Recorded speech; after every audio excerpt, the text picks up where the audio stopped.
My name is Arun Deva, and I practice and teach both yoga and Ayurveda. Yoga is a path for seeking the way out of the morass that is formed by our desires. All of these things place us in a situation where we begin to identify so much with things that really are so very unimportant because we can't take them with us when we leave.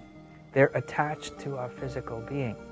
So yoga teaches us really how to begin to become comfortable with our physical being to the point where we're not trying to all the time make our physical being comfortable.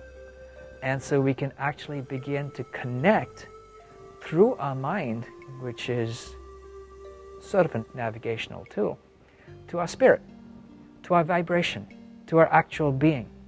And so this uniting of the two is what yoga is. You can take your physical body and you can take your spiritual body and you can use your mind, because yoga is a study of the mind. It is the psychology of the mind. It is the deepest form of psychology of the mind if you've read the Yoga Sutras. When you take them, you create a yukti, you create a union between the two. And by creating this union between the two, it is possible to live a life of joy, of comfort, of happiness, of creativity, of innocence, of peace, because your spirit becomes activated. Yoga and Ayurveda had so much importance, not just for myself, but for our world in general. But I try and use the tools of Yoga and Ayurveda, specifically Vairagya and Abhyasa, which is detachment and just equanimity when I'm teaching. Distance has a diameter. And so therefore, distance becomes an enclosure. So the first thing we do is we build a boundary. And that boundary becomes the first thing that exists. And what exists at this point is nothing more than awareness in a state of active awareness. In other words, it is aware that it is aware and it's watching. It's observing. So we call it consciousness. Cosmic consciousness.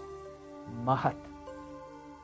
After I'd spent my time in those places that took me away from yoga and Ayurveda and brought me to a place where I was desperately, desperately seeking help, and realized that the help I needed was really already available to me in the training I'd had as a child, that I became so grateful for yoga and Ayurveda that not only did I take it to heal myself, but also took it as a sign that wherever people are interested in learning about it, I should freely pass it on.